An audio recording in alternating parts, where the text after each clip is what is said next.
Hello बच्चों, let's see this question. तो इस क्वेश्चन में अपन को क्या गिवन है कि एक force acting on the body जो एक एक्स एक्सिस की में वेरी कर रही है, वो अपन देख सकते हैं इस ग्राफ से। फोर्स और एक्स के बीच में जो ग्राफ ड्रॉ किया इन लोगों ने, तो अपन को बताना है कि जो बॉडी है इस ग्राफ को देख के वो x1 और x2 में से किस पोजीशन या दोनों पोजीशन पे स्टेबल इक्विलिब्रियम में है कि नहीं। तो ये क्वेश्चन रीड करके मैं जो बोल सकता हूँ, जो की कॉन्सेप्ट यूज होगा इस क्वेश्चन के अंदर, वो होगा इक्विलिब्रियम।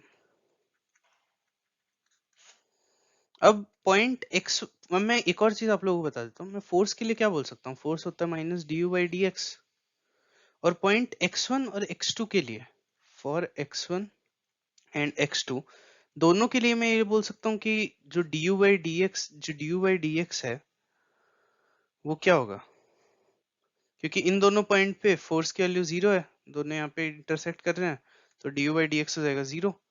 तो इससे अपन बोल सकते हैं कि दोनों पॉइंट्स इक्विलिब्रियम पॉइंट्स तो हैं। अब अपन को बनाना है इन दोनों में से कौन सा स्टेबल इक्विलिब्रियम पॉइंट है। तो स्टेबल इक्विलिब्रियम के लिए कंडीशन होती है कि जो df बाई dx है वो लेस देन जीरो होना चाहिए।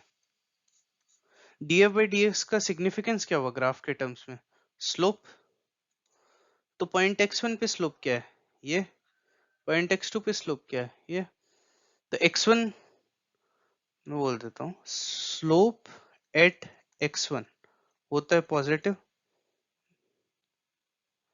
और स्लोप एट x2 वो है नेगेटिव।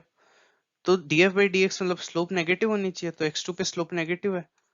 तो जो इक्विलिब्रियम पॉइंट होगा, इक्विलिब्रियम पॉइंट होगा, वो हो जाएगा अपने पास x2।